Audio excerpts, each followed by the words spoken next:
नमस्कार विद्यार्थियों, मैं हूं आपका होस्ट, आपका दोस्त, आपका साथी, जो सफलता के लिए किए जा रहे आपके प्रयास में आपका साथ निभाऊंगा। साथ की इसी कड़ी में हम बात करने वाले हैं आज उन प्रश्नों की जो अभी तक के एग्ज़ाम्स में पशु परिचर के हुई इन पारियों के एग्ज़ाम्स में पूछे जा चुके हैं।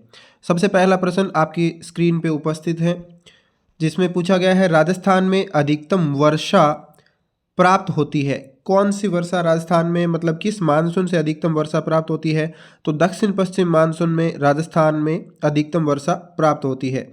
बढ़ते हैं अगले प्रश्न की तरफ, जिसमें आपसे पूछा गया है राजस्थान के कंटीले वनों में कई प्रकार की घास पाई जाती है, उनमें से सबसे प्रमुख घास की पहचान करनी है। सिंपल सा प्रश्न आपसे पूछा है, प्रमुख घास कौन सी होती है?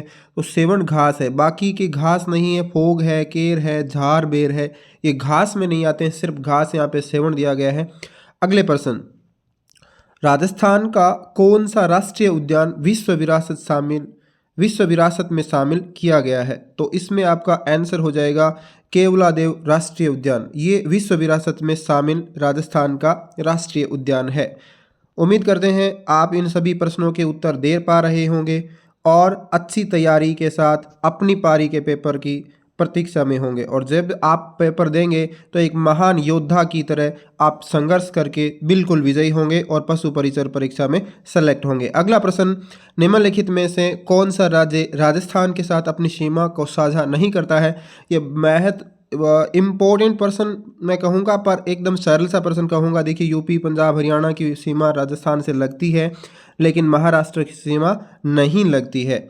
नेक्स्ट क्वेश्चन की तरफ बढ़ते हैं। अगला प्रश्न है, राजस्थान अपनी उत्तर पश्चिमी और पश्चिमी सीमा किस देश के साथ साझा करता है? निम्नलिखित विकल्पों में से सर्वाधिक उपयुक्त उत्तर आपको चुनना है। उत्तर पश्चिमी और पश्चिमी पूछा है तो निश्चित रूप से आप पाकिस्तान की तरफ जाएंगे और पाकिस्तान ऑप्शन बी आपका करेक्ट होगा। नेक्स्ट क्वेश्चन, राजस्थान के दक्षिणी पूर्वी पठारी क्षेत्र को इस नाम से भी जाना जाता है। अब दक्षिणी पूर्वी पठारी क्षेत्र को किस नाम से जाना जाता है? तो आप सभी को पता होगा, इसे हाड़ौती के पठार के नाम से भी जाना जाता है।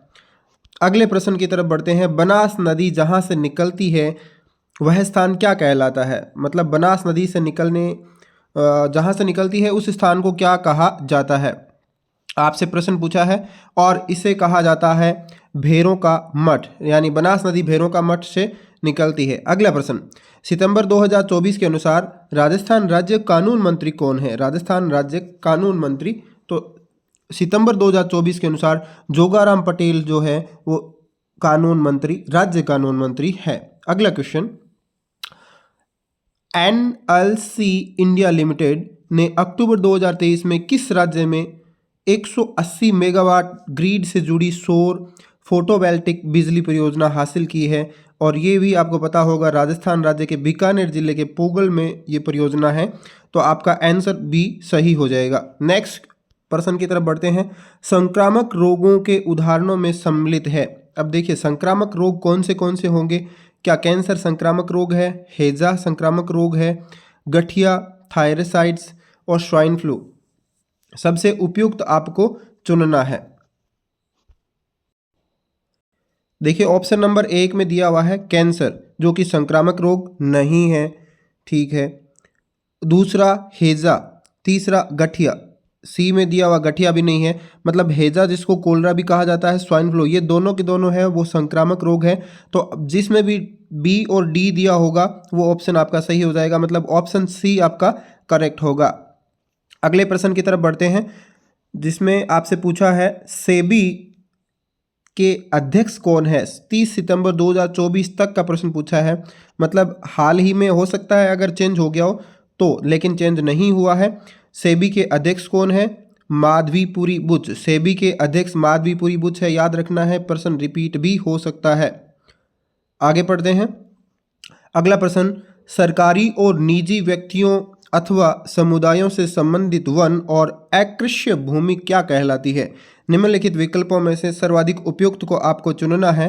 तो देखिए, इसमें सरकारी और निजी व्यक्तियों अथवा समुदायों से संबंधित अकृष्य भूमि है जहाँ पे कृषि नहीं की जाती है तो अवर्गीकृत में आएगा, रक्षित और आरक्षित में नहीं आएगा, जबकि अवर्गीकृत ऑप्शन बी आपका करेक्ट होगा। नेक्स्ट क्वेश्चन, सीता माता वन्य जीव अभयारण्य, ये सीत माता नहीं है, ऑप्शंस में टाइप करते समय गलती हुई है, सीत माता नहीं, इसको आप सीता माता पढ़ेंगे, ठीक है। ओके गाइस, सीता माता वन्य जीव अभयारण्य कहाँ स्थित है, तो आपको पता होगा सीता माता वन्य जीव अभयारण्य चित्तौड़गढ़ में है। अगले प्रश्न की तरफ बढ़ते हैं।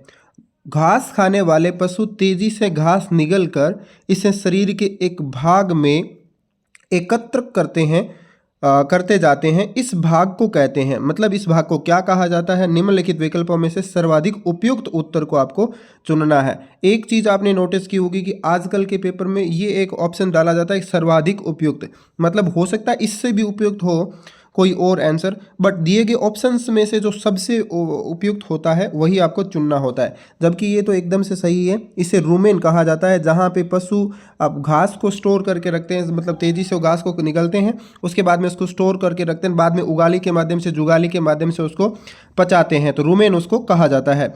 अगले प्रश्न की तरफ बढ़ते हैं। गर्भवती गाय को अतिरिक्त भोजन गर्भावस्था के पश्चात दिया जाना चाहिए, कितने महीने के पश्चात अतिरिक्त भोजन उसको दिया जाना शुरू कर देना चाहिए। 1 मास, 6 मास, 3 मास, 20 दिन, 3 मास के पश्चात उसे अतिरिक्त भोजन है वो दिया जाना शुरू कर देना चाहिए। अगले प्रश्न, निम्नलिखित में से कौन सा वन्य जीव अभयारण्य राजस्थान का नहीं है। देखिए, निम्नलिखित में से कौन सा वन्य जीव अभयारण्य है वो राजस्थान का नहीं। सज्जनगढ़ वन्यजीव अभयारण्य राजस्थान में है, रामसर वन्यजीव अभयारण्य राजस्थान में है, वन्य विहार वन्यजीव अभयारण्य ये भी राजस्थान में है, जबकि पारसनाथ वन्यजीव अभयारण्य ये राजस्थान में नहीं है। तो आपका करेक्ट ऑप्शन हो जाएगा सी। आगे बढ़ते हैं, अगला प्रश्न पढ़ते हैं। शिव शक्ति स्टेशियो या शिव शक्ति बिंदु, जिसे शिव शक्ति पॉइंट के नाम से भी जाना जाता है, किसका नाम है। ये आपने चंद्रयान 3 के समय पढ़ा होगा और बहुत चर्चा में भी रहा था। तो ऑप्शन नंबर डी में दिया हुआ है, चंद्रयान 3 के विक्रम लैंडर का लैंडिंग स्थान है, उसे शिव शक्ति पॉइंट का नाम दिया गया था। ऑप्शन नंबर डी आपका सही हो जाएगा। आराम की स्थिति में एक वयस्क मनुष्य 1 मिनट में औसत कितनी बार सांसें लेता है। बहुत ही महत्वपूर्ण प्रश्न, और हो सकता है आगे वाली पारीज में इसको रिपीट कर दिया जाए। तो choose the most appropriate answer from the option given below, सबसे सर्वाधिक उपयुक्त वाला चुनना है। और 15 से 18 बार संयुक्त एक आराम की स्थिति में वयस्क मनुष्य है वो औसतन इतनी बार 15 से 18 बार सांस लेता और छोड़ता है। ऑप्शन नंबर सी आपका करेक्ट हो जाएगा। बढ़ते हैं अगले प्रश्न की तरफ। तीव्र अनियंत्रित कोशिका विभाजन अथवा अर्बुद निर्माण जिसके बाद में असहनीय दर्द होता है, ये निम्न में से किस योग के कारण होता है और किस रोग का ये लक्षण है। तो आपने कैंसर के बारे में सुना होगा कि इसमें कोशिकाएं हैं जो फॉर्मेशन बहुत ज़्यादा होता है कोशिका का, तो कोशिकाएं अनियंत्रित रूप से विभाजन विखंडित होता है, उनका डाइवर्जेशन होता है या फिर निर्माण होता है, ये कैंसर रोग का एक प्रकार या फिर लक्षण है। कैंसर रोग के कारण असहनीय दर्द पीड़ा का अनुभव भी होता है। तो ऑप्शन आपका सी सही हो जाएगा।